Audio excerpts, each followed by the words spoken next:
मला गुलाबी रंगामध्ये ते आपलं हृदय आहे आपल्या मुठीच्या आकाराचं.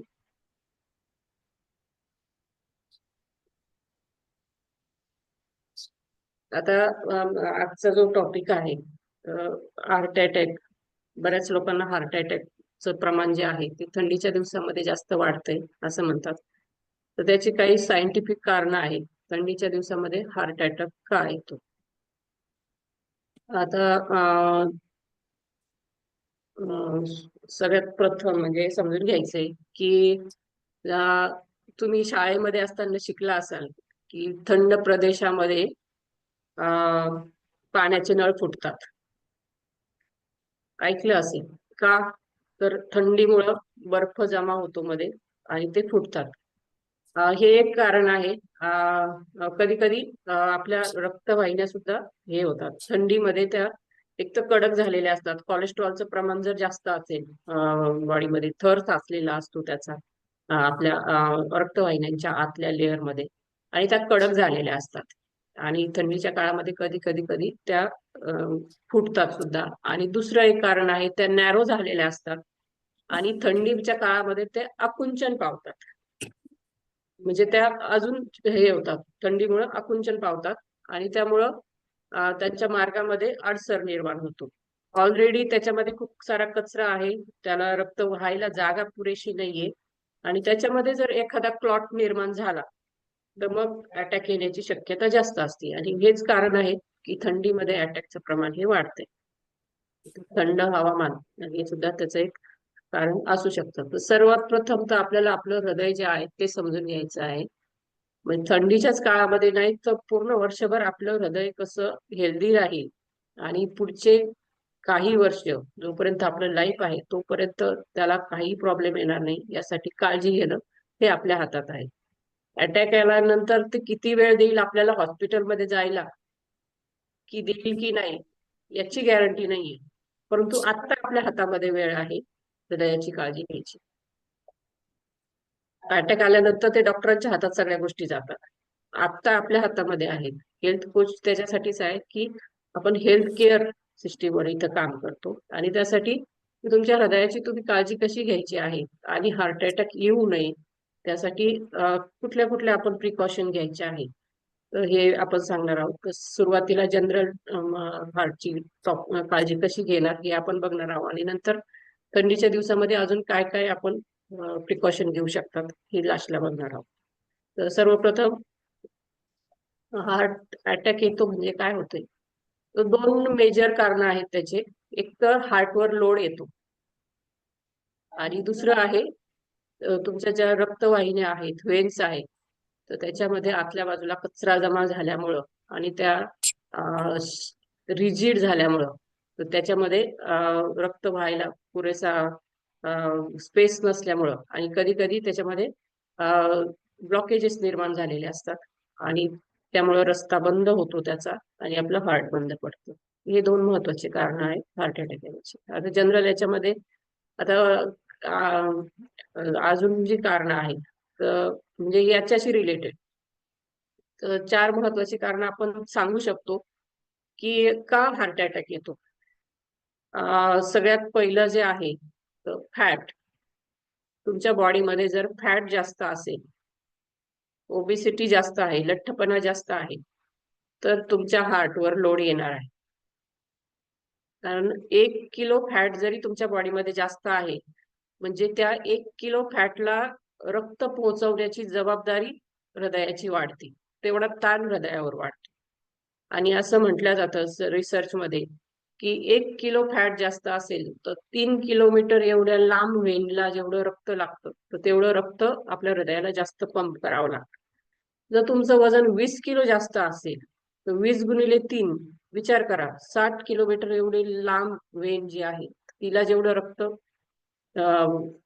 पुरवठा करावा लागेल तर तेवढा रक्त पुरवठा करण्याची जबाबदारी हार्टवर जास्त येते. म्हणजे थोडक्यात काय, तर तुमचं वजन वाढलं, फॅट वाढलं बॉडी मधलं म्हणजे तुमच्या हृदयावर ताण येणार. तर त्यामुळे सगळ्यात पहिली जबाबदारी आपली आहे आपल्या बॉडी मधलं फॅट कमी करणं, ओबेसिटी कमी करणं. आणि त्याच्यानंतरचं दुसरं जे महत्वाचं कारण आहे तर ते इन्फ्लेमेशन. इन्फ्लेमेशनवर यापूर्वी पण आपण बोललेलो आहे. शरीरामध्ये आपलं इन्फ्लेमेशन जर निर्माण झालेलं असेल तरी सुद्धा आपल्याला अटॅक येण्याची शक्यता ही जास्त असते. आता इन्फ्लेमेशन म्हणाल तर तुम्ही म्हणाल की इन्फ्लेमेशन कसं?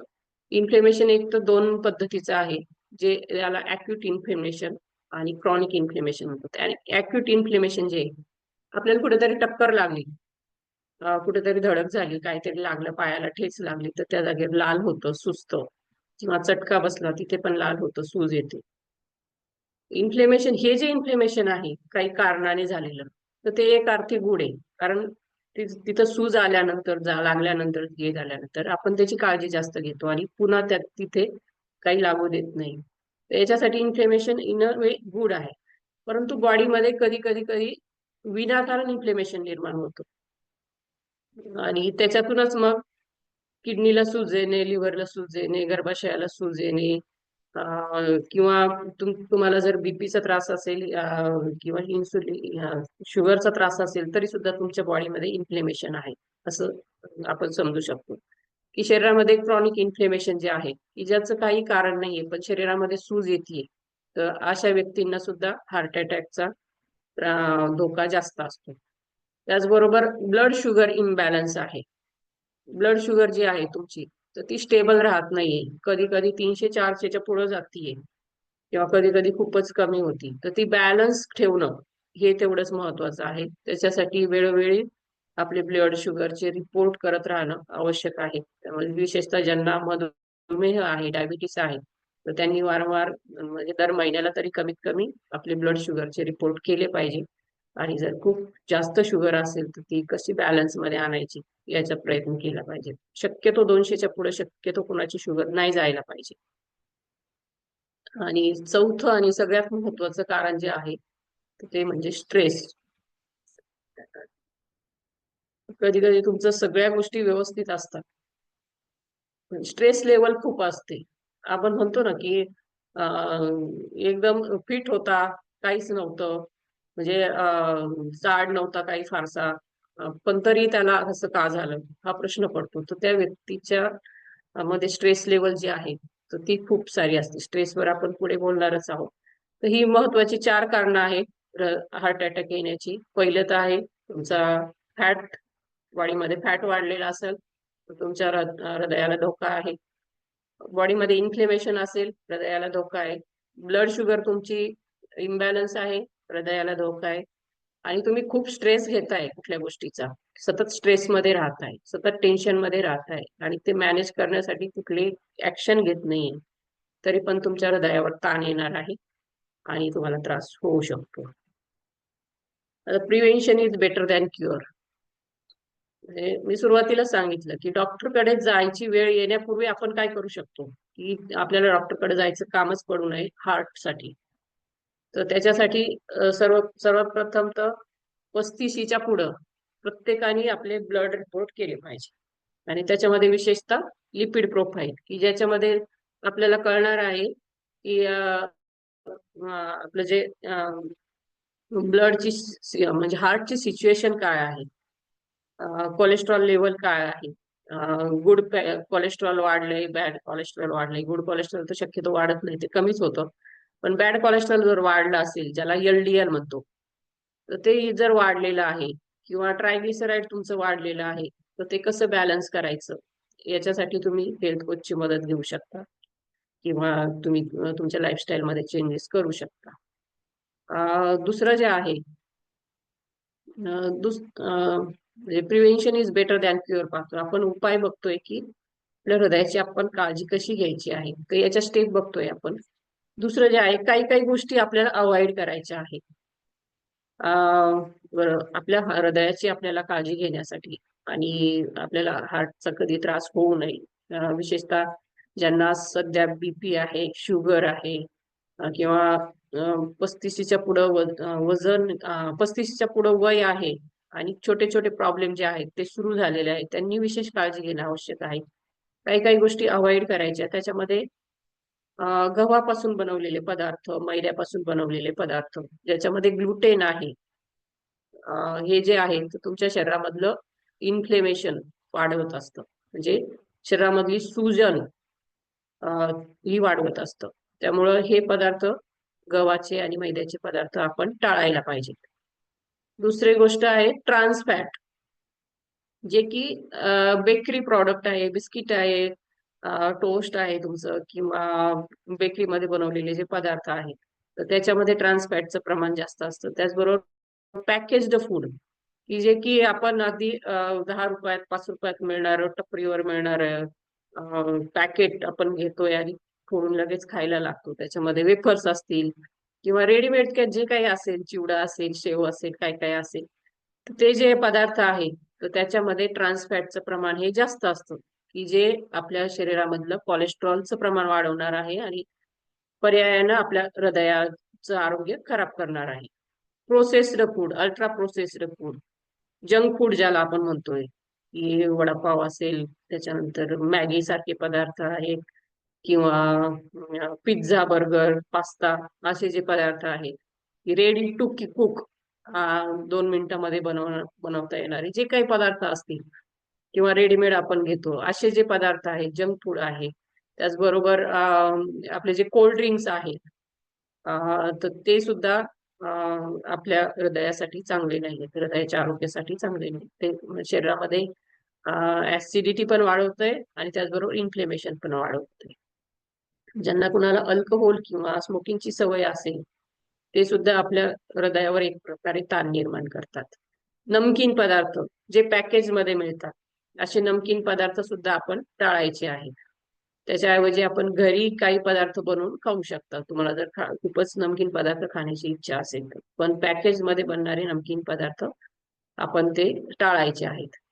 आणि एक्सेसिव्ह कॅफिन, काहींना खूप सवय असती चहा, कॉफी वारंवार वारंवार घेण्याची, तर त्याच्यामध्ये सुद्धा कॅफिन हे जास्त असतं आणि काहींना तर सूट होत नाही कॅफिन. तर अशांना मग हृदयावर ताण येतो. तर एक्सेसिव्ह कॅफिन जे आहे ते टाळायचं आहे. कॅफिन हे फक्त कॉफीमध्येच नाही, तर तुमच्या चहामध्ये सुद्धा असतं आणि कोल्ड ड्रिंक्स जे आहेत त्याच्यामध्ये सुद्धा कॅफिन असतं. थम्सअप असेल, कोका कोला असेल, अजून काय काय काय काय असेल, त्याच्यामध्ये सुद्धा कॅफिनचं प्रमाण हे जास्त असतं. तर असे पदार्थ आपण टाळायचे. आता मग काय टाळायचं हे तर आपण बघितलं. हे खाऊ नका, ते खाऊ नका, ते खाऊ नका. तुम्ही म्हणाल, मॅडम तुम्ही नेहमीच सांगता की हे खायचं नाही, मग खायचं काय? तर आपल्या हृदयाच्या आरोग्यासाठी आपण काय खायचंय? तर सगळ्यात महत्वाचं म्हणजे ओमेगा 3 फॅटी ऍसिड कशातून मिळतं हे आपण चेक करायचंय. ओमेगा 3 फॅटी ऍसिड जे आहे, जे गुड फॅट आहे, तर ते आपल्या बॉडीमध्ये गेलं पाहिजे. तर ते गुड फॅट आपल्याला कशातून मिळणार आहे? तर जे कोणी नॉनव्हेज खात असतील, फिश मध्ये तुम्हाला ओमेगा 3 मिळेल. त्याचबरोबर अक्रोड आहे, चिया सीड्स आहे, फ्लॅक्स सीड्स म्हणजे जवस आहे, तर त्याच्यामध्ये सुद्धा तुम्हाला गुड फॅट मिळेल.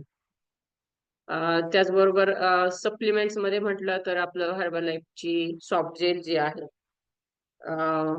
तर ती सुद्धा आपण घेऊ शकता. त्याचबरोबर नट्स अँड सीड्स, जे काही बदाम आहे, अक्रोड आहे, त्याच्यानंतर पिस्ता वगैरे आहे. त्याच्यासोबतच सीड्स मध्ये आपण बघू शकतो, तीळ आहे, तिळाच्या बिया, किंवा सूर्यफुलाच्या बिया, पंपकिन सीड्स म्हणजे भोपळ्याच्या बिया, याच्यामधून सुद्धा आपल्याला गुड फॅट मिळू शकतो. आपलं किचन, किचन मध्ये तर सगळ्यात महत्वाच्या गोष्टी आपल्या हृदयाची काळजी घेणाऱ्या आहेत, ज्या की अँटी इन्फ्लेमेटरी सुद्धा आहेत, शरीरातलं इन्फ्लेमेशन कमी करणाऱ्या. त्या आपल्या मसाल्याच्या डब्यामध्ये असणारी दालचिनी आहे, हळद आहे, लसूण आहे, त्याचबरोबर अद्रक आहे. अ, हे जे पदार्थ आहेत, मिरे असतील, लवंग असेल, हे जे पदार्थ आहेत, तर ते शरीरातलं इन्फ्लेमेशन कमी करतं, शरीरातली सूज कमी करतं. अँटी इन्फ्लेमेटरी प्रॉपर्टी आहे त्याच्यामध्ये आणि अँटीऑक्सिडंट प्रॉपर्टी सुद्धा आहे. तर असे पदार्थ आहेत, ते आपल्या रोजच्या स्वयंपाकात असले पाहिजेत. त्यानंतर अर्थातच फ्रुट्स अँड व्हेजिटेबल्स आपण जास्त घेतले पाहिजे आपल्या रोजच्या आहारामध्ये. सीझनल फळं आणि भाज्या यांचा समावेश जास्त करायचा आहे. त्यामुळे फायबरही मिळेल तुमच्या बॉडीला, विटॅमिन्स, मिनरल्स सुद्धा मिळतील आणि अँटीऑक्सिडंट सुद्धा मिळेल आणि तुमचं जे टोटलच आरोग्य जे आहे ते चांगलं राहायला मदत होईल. फॅट जास्त वाढणार नाही. आणि अर्थातच प्रोटीन हे सुद्धा तेवढंच महत्वाचं आहे. कारण हृदय जर तुम्ही बघाल, हृदय ही एक मसल आहे आणि मसलचं खाद्य काय आहे? प्रोटीन आहे. त्यामुळं आपल्या सगळ्या अवयवांसाठी प्रोटीन जे आहे तर ते आवश्यक आहे. कारण सगळे जे आपले व्हायटल ऑर्गन्स आहेत तर ते मसल पासून बनलेले आहेत. तर त्यासाठी प्रोटीन जे आहे ज्याच्याकडे आपण फार दुर्लक्ष करतो असा जो घटक आहे प्रोटीन, मग ते कशा कशातून मिळतो आपल्याला सर्वांनाच माहिती आहे. डाळी आहे, कडधान्य आहे आणि त्याच्यातूनही कमी पडतंय. तर नक्कीच आपला जो शेक आहे त्याच्यातून आपण प्रोटीन घेऊ शकता. तर ह्या ज्या काही गोष्टी आहेत, कुठल्या गोष्टी अवॉइड करायच्या? गहू अवॉइड करायचा मैद्याचे पदार्थ अवॉइड करायचे, पॅकेज्ड फूड अवॉइड करायचे, कोल्ड ड्रिंक्स अवॉइड करायचे. स्मोकिंग करत असाल तर स्मोकिंग आणि अल्कोहोल ते सुद्धा अवॉइड करायचे, नमकीन पदार्थ अवॉइड करायचे आणि जास्तीच कॉफी, कोल्ड ड्रिंक्स असे पदार्थ, चहा हे पदार्थ टाळायचे आहेत. काय काय ऍड करणार आहात? तर नट्स अँड सीड्स त्याच्यामध्ये बदाम, अक्रोड, चिया सीड्स हे तुम्ही ऍड करू शकता. वेगवेगळ्या तेलबिया ज्या आहेत, तीळ आहे, त्याच्यानंतर सनफ्लावर सीड्स आहेत, जवस आहे, ह्या गोष्टी तुम्ही ऍड करू शकता. मसाल्याच्या पदार्थांमधले जे आपले सांगितले आहेत, दालचिनी, लवंग, हळद, लसूण हे हे गोष्टी ज्या आहेत तर त्या याच्या आपल्या रोजच्या याच्यामध्ये ऍड करायच्या आहेत. फळं आणि भाजीपाला भरपूर घ्यायचा आहे आणि प्रोटीनचं प्रमाण आपलं वाढवायचं आहे, कमी पडत असेल. आता चौथी जी गोष्ट आहे ती आपण काय करू शकतो? तर सगळ्यात महत्वाचं एक्सरसाइज आवश्यक आहे. आणि त्यातल्या त्यात कार्डिओ एक्सरसाइज की जी आपण सकाळी सकाळी अगदी आपल्या कॉलवर वॉर्मअप सुरू झाल्या, वॉर्मअपच्या नंतर जी कार्डिओ एक्सरसाइज करतो अर्धा ते पाऊण तास, तर ती कार्डिओ एक्सरसाइज तुमच्या हृदयाची स्ट्रेंथ आणि स्टॅमिना वाढवणार आहे. तुम्हाला जर अगोदर दम लागत असेल तर तुम्ही अनुभवला असेल की 15 दिवसाच्या 1 महिन्याच्या एक्सरसाइजच्या नंतर तुम्हाला तो दम लागणं कमी झालं असेल किंवा जी धाप लागणं कमी झालं असेल. पहिलं एक जिना चढल्यानंतर तुम्हाला दम लागत होता, आता आरामात तुम्ही चढू शकता, हे तुम्ही अनुभवलं असेल. याचं कारण आहे कार्डिओ एक्सरसाइज तुमच्या हृदयाची ताकद वाढते, तुमच्या फुफ्फुसाची ताकद वाढते. त्याचबरोबर स्ट्रेंथ ट्रेनिंग तुम्ही करायची आहे. मसल बिल्डिंग साठी आवश्यक असणारी ट्रेनिंग जी की आपण बॉडी वेट सोबत ऑलरेडी आपल्या कॉलवर करतोय. तर मसल बिल्ड होणं सुद्धा तेवढंच आवश्यक आहे आणि फॅट कमी करणं तेवढंच आवश्यक आहे. तर यासाठी एक्सरसाइज आपण रोज केली पाहिजे. त्याचबरोबर प्राणायाम हा सुद्धा आपण केला पाहिजे. तर हे महत्वाच्या गोष्टी आहेत. एक्सरसाइज तर प्रत्येकाने, ज्याला आपलं हृदय चांगलं ठेवायचं आहे त्यांनी सकाळचा 1 तास हृदयासाठी, आपला पूर्ण आरोग्यासाठीच आणि त्यातल्या त्यात हृदयासाठी हा काढलाच पाहिजे. तर त्यासाठी रोज एक्सरसाइज करणं गरजेचं आहे. म्हणजे आठवड्यातून कमीत कमी 5 दिवस एक्सरसाइज ही तुमची झाली पाहिजे. स्लीप 5वा जो फॅक्टर आहे ज्याच्याकडे आपण जास्त लक्ष दिलं पाहिजे तो म्हणजे स्लीप. तर झोपेवर मी नेहमी सांगत असते की झोप ही तुमची खूप महत्वाची आहे. कारण झोपेमध्ये तुमचं बरचसं रिपेअरिंगचं काम होत असतं. बॉडीचं जे दिवसभरामध्ये झीज झालेली आहे तर ते रिपेअर करण्याचं काम जे आहे, तर ते हिलिंगचं काम जे आहे, ती झीज भरून काढण्याचं काम जे आहे तर ते रात्रीच्या झोपेत होत असतं.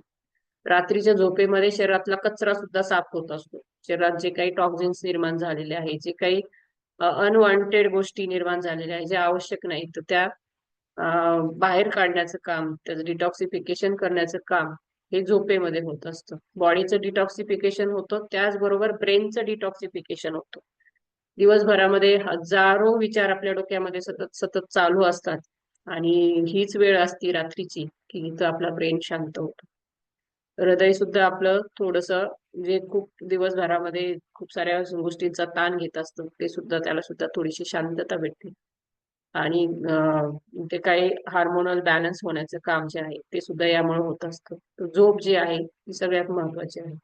ज्या व्यक्तीला प्रॉपर झोप नाहीये त्याच्यामधलं कॉर्टिसॉल हार्मोन, जे स्ट्रेस हार्मोन आहे, ते वाढणार आहे आणि अर्थातच तुमच्या आरोग्यावर ते परिणाम करणार आहे. तर झोप सुद्धा आपल्या हृदयाच्या आरोग्यासाठी महत्वाची आहे. आता लास्ट जो पॉइंट आहे, त्याची आपण कुठली काळजी घ्यायची आहे हृदयासाठी. सगळ्यात जास्त घातक ठरणारा जो पॉइंट आहे तर तो आहे स्ट्रेस. सगळ्या गोष्टी जरी बॅलन्स असल्या तुमच्या आणि तुमच्यावर स्ट्रेस खूप आहे, खूप स्ट्रेस कुठल्या गोष्टीचा तुम्ही घेताय किंवा काही गोष्टी अशा आहेत की तुम्ही त्या पकडून ठेवल्या आहेत, कधीतरी काहीतरी ते घडलेलं असेल तुमच्या लाईफ मध्ये आणि ते तुम्ही मोकळं होत नाही, सोडत नाही, कुणाशी शेअर करत नाही, बोलत नाही. तर अशा वेळी सुद्धा तुमच्या हृदयावर तो ताण येतो, म्हणजे तो पकडून ठेवताय तुम्ही ते हृदयावर कुठेतरी त्याचा ताण येत असतो. आणि दुसरी गोष्ट म्हणजे लोनलीनेस, एकटं वाटणं. ही जी फिलिंग जर तुमच्यामध्ये असेल तरी पण तुमच्या हृदयावर ताण येणार आहे. आणि विशेषतः या पॉइंटवर मी पुरुषांसाठी थोडस बोलेल. कारण महिला ज्या आहेत तर त्या कमीत कमी भडबड बडबड बोलून मोकळ्या होतात एखाद्या गोष्टीचा त्यांना ताण आल्यानंतर किंवा एखादी गोष्ट त्यांच्या मनासारखी नाही घडली तर त्या बडबड बडबड कोणाशी तरी बोलतात, भांडतात, काहीतरी करतात, भांडे तरी आपटतात, कुठेतरी व्यक्त होतात त्या. पण पुरुषांचं तसं नाहीये. पुरुषांना लहानपणापासूनच शिकवलेलं असतं की म्हणजे रडायचं नाही, चिडायचं नाही. या गोष्टी ज्या आहेत त्या पुरुषांना शिकवलेल्या असतात. किंवा एखादा मुलगा जर समजा काही घडलं आणि रडत बसला तर त्याला काय सांगितलं जातं, मुलगी आहेस का, मुलीसारखं रडतोस किंवा बायकांसारखं रडतोस, असं सुरुवातीपासून लहानपणापासून हॅमरिंग केलेलं असतं. त्यांच्या मनामध्ये हे ठसवलेलं आहे की पुरुष आहे, रडायचं नाही. पण पुरुषांनाही कुठेतरी भावना असतात, त्यांनाही इमोशन्स असतात, त्यांनाही ताण येत असतो, कुठंतरी त्यांनाही मन असतं. तर त्यांनी कुठं व्यक्त व्हायचं, त्यांना व्यक्त व्हायला शिकवलेलंच नाहीये. आणि म्हणून तुम्ही जर बघत असाल पुरुषांमध्ये अटॅकचं प्रमाण जास्त असण्याचं हेही एक कारण आहे की पुरुष व्यक्त होत नाही, बोलत नाही, बडबड बोलत नाही. म्हणजे अगदी घरातली जवळची व्यक्ती आई वडील गेल्यानंतर सुद्धा पुरुष डोळ्यातून पाणी काढत नाही. त्यांना शिकवलेलंच नाही व्यक्त व्हायचं, बडबड रडून मोकळं व्हायचं. किंवा काहीही झालं, कुठलाही स्ट्रेस आला तर ते व्यक्त होत नाही, एकटेच मनामध्ये ते सगळ्या गोष्टी सहन करत असतात. आणि एकतर रिस्पॉन्सिबिलिटी असती, घराची जबाबदारी असती. त्यामुळं हा एक महत्वाचा पॉइंट आहे की पुरुषांनी सुद्धा व्यक्त व्हायला शिकलं पाहिजे, कुठेतरी बोललं पाहिजे. आपल्या पत्नीशी बोला, बहिणीशी बोला, आईशी बोला, मित्रांशी बोला, मैत्रिणीशी बोला, पण बोला. बोललं पाहिजे, व्यक्त झालं पाहिजे. तुमच्यावर काय कुठल्या गोष्टीचा ताण येतो तर ते तुम्ही सांगितलं पाहिजे. भलेही सोल्युशन समोरची व्यक्ती नाही देऊ शकत, तुम्हालाच तुमचा मार्ग काढायचा आहे. पण जे काही आहे तुमच्या फिलिंग्स तर त्या तुम्ही व्यक्त केल्या पाहिजे. तर हे एक महत्वाचं आहे. आणि त्याचबरोबर अजून एक मी इथे एक गोष्ट सांगेन. आता 6 पॉइंट आपण बघितलेले आहे, काय काय काळजी घ्यायची आहे आपण. व्यक्त होणं तर सगळ्यात महत्वाचं आहे. महिलांनी आणि पुरुषांनी सुद्धा आपल्या मनात जे काही आहे तर त्या गोष्टींची आडी न ठेवता तर ते बोललं पाहिजे. पती पत्नीच्या भांडणामध्ये सुद्धा मनात कुठल्या गोष्टी न ठेवता तर ते तुम्ही आपण वेळच्या वेळी जर आठ्या उकलत गेला तर ताण येणार नाही, नात्यामध्ये सुद्धा आणि तुमच्या हृदयावर सुद्धा. अजून एक महिला आणि पुरुषांच्या बाबतीमध्ये अटॅकचं प्रमाण वेगळं असण्याचं एक कारण आहे. तुम्ही बघाल तर एक 45च्या आतल्या ज्या महिला आहेत त्यांना फारसा अटॅकचा त्रास होत नाही. तर याच्यामध्ये एक सायंटिफिक कारण असंही आहे की महिलांचा जो पिरियड सुरू असतो तर त्या त्या ज्या प्रोसेसमध्ये त्यांची जी सायकल चालू आहे तोपर्यंत त्यांचं हृदय जे आहे ते सुरक्षित असतं. त्याला म्हणजे एक प्रकारे प्रोटेक्शन जे आहे तर त्यांच्या पिरियड सायकल मुळे मिळत असतं. परंतु त्यानंतर म्हणजे मेनोपॉजच्या नंतर मग त्यांना सुद्धा हार्टचा त्रास हा तेवढाच वाढलेला असतो. त्यामुळे 45च्या पुढच्या महिलांनी सुद्धा विशेष काळजी घेणं आवश्यक आहे.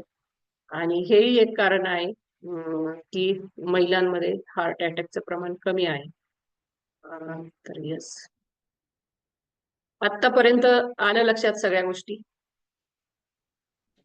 Yes madam. Yes ma'am. आता थंडीच्या दिवसामध्ये हृदयाची काळजी कशी घ्यायची, थंडीच्या दिवसामध्ये अटॅकचं प्रमाण का वाढतंय? तर खूप थंडी असेल तर कुठेतरी आपल्या त्या रक्तवाहिन्या असतात त्या आकुंचन पावतात, त्यामुळे विशेष काळजी घेणं गरजेचं आहे. मग सगळ्यात पहिलं तर गरम कपडे घालणं तेवढंच आवश्यक आहे. खूप थंडी पडलेली आहे आणि मला काही होत नाही म्हणून तुम्ही गरम कपडे घालत नाही, तसेच बाहेर जाताय, ते चुकीचं आहे. गरम कपडे आपण वापरले पाहिजे. त्याचबरोबर ज्यांना ऑलरेडी बीपीचा त्रास आहे, कोलेस्ट्रॉल हाय आहे, त्यांनी दर 15 दिवसाला, महिन्याला आपला बीपी चेक करत राहिलं पाहिजे. आणि जर ब्लड रिपोर्ट जर काढलेले नसतील, दर 6 महिन्यात तर तुम्ही ब्लड रिपोर्ट काढणं आवश्यक आहे. त्यातून तुम्हाला कळणार आहे की तुमचं कोलेस्ट्रॉल लेवल काय आहे आणि कुठे फिक्स करण्याची गरज आहे, कुठे काळजी घेण्याची गरज आहे. कोलेस्ट्रॉल लेवल जर जास्त असेल, तुमचं बॅड कोलेस्ट्रॉल वाढलेलं आहे, एलडीएल वाढलेलं आहे, ट्रायग्लिसराईड वाढलेला आहे, तर नक्कीच हृदयाची काळजी घेणं आवश्यक आहे आणि त्यासाठी ब्लड रिपोर्ट 6 महिन्याला तरी करणं आवश्यक आहे. आता तुम्हाला जर बाहेर जायचंय, खूप थंडी असेल तर शक्यतो बाहेर जाणं टाळा. आणि जर जाणं आवश्यकच आहे, तर घरातल्या घरात तुम्ही थोडासा वॉर्मअप करा आणि त्यानंतर तुम्ही बाहेर जाऊ शकता. त्याचबरोबर आपली एक्सरसाइज जी आहे, एक्सरसाइजसाठी बाहेर रनिंग, जॉगिंग वगैरे असं करण्यापेक्षा तुम्ही थोडंसं अ, चार भिंतीच्या आत म्हणजे घरातल्या घरात सुद्धा एक्सरसाइज करणं बेटर ऑप्शन आहे, म्हणजे बेस्ट ऑप्शन आहे. म्हणजे खूप थंडीमध्ये बाहेर अगदी 10च्या खाली टेम्परेचर गेलंय आणि तुम्ही एक्सरसाइजला सकाळी सकाळी 5ला बाहेर पडताय, तर थोडंसं तिथे पण आपण काळजी घ्यायला पाहिजे. त्याचबरोबर मग थंडी आहे तर मग काहीच करायचं नाही का, असं नाही. एक्सरसाइज करा, पण घरात करा. घरात तुम्ही ऍक्टिव्ह राहा, घरात मुवमेंट झाली पाहिजे तुमची. त्यासाठी अर्थातच आपला झूम कॉल जो आहे, तर ते सगळ्यांसाठी वरदान आहे. एवढ्या थंडीमध्ये म्हणजे 7-8 वाजेपर्यंत थंडी भरपूर असते बाहेर आणि अशा वेळी आपल्याला बाहेर जायचं जीवावर येतं. तर नक्कीच आपण सकाळचा जो एक्सरसाइज कॉल आहे, तर त्याच्यावर अगदी आपण घरात बसून एक्सरसाइज करू शकतो. त्यानंतरचा मुद्दा आहे स्टे हायड्रेटेड. आपण थंडीच्या दिवसामध्ये पाणी कमी पितो. पाणी थंड असतं. मग आपल्याला तहान जास्त जाणवत नाही. जेवढी उन्हाळ्यामध्ये आपल्याला तहान लागते पटकन कळतं की आता तहान लागली, पाणी प्यायला पाहिजे. तसं थंडीमध्ये होत नाही.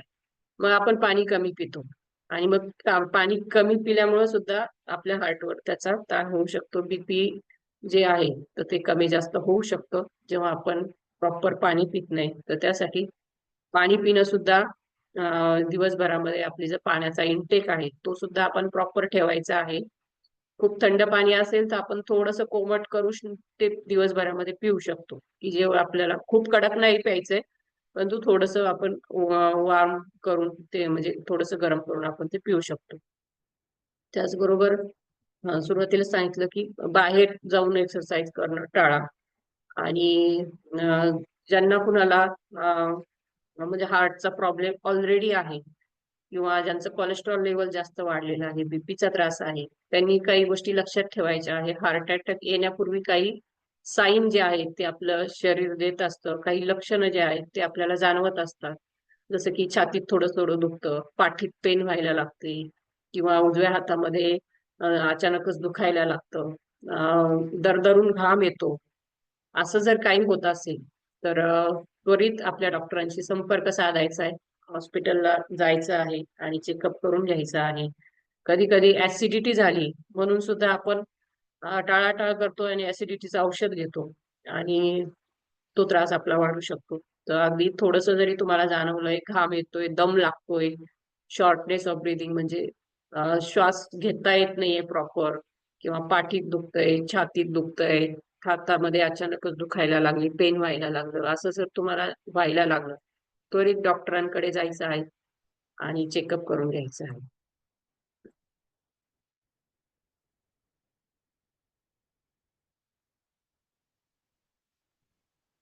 येस आणि काही-काही सप्लिमेंट सुद्धा आहेत आपल्या हर्बल लाईफमध्ये, की जे आपण घेऊ शकता आपल्या हृदयाची काळजी घेण्यासाठी स्पेशली हे बनवलेले आहेत.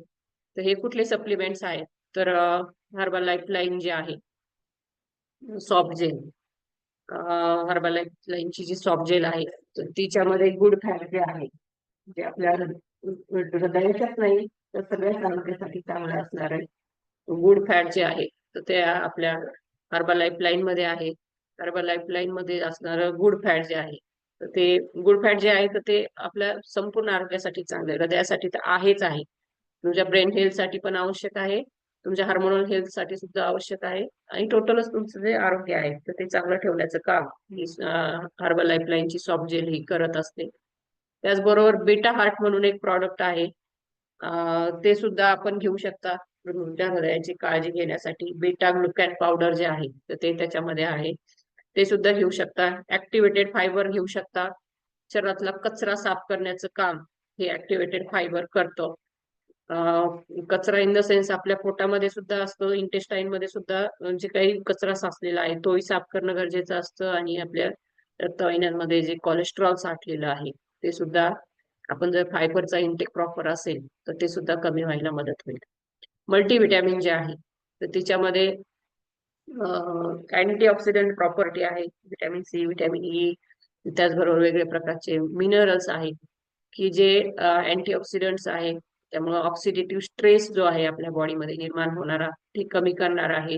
त्याचबरोबर फ्री रॅडिकल जे आहे तर त्याला सुद्धा अटकाव करण्याचं काम मल्टीव्हिटॅमिन टॅबलेट करेल. आणि सगळ्यात इम्पॉर्टंट म्हणजे नाईट वर्क, की नाईट वर्क याच्या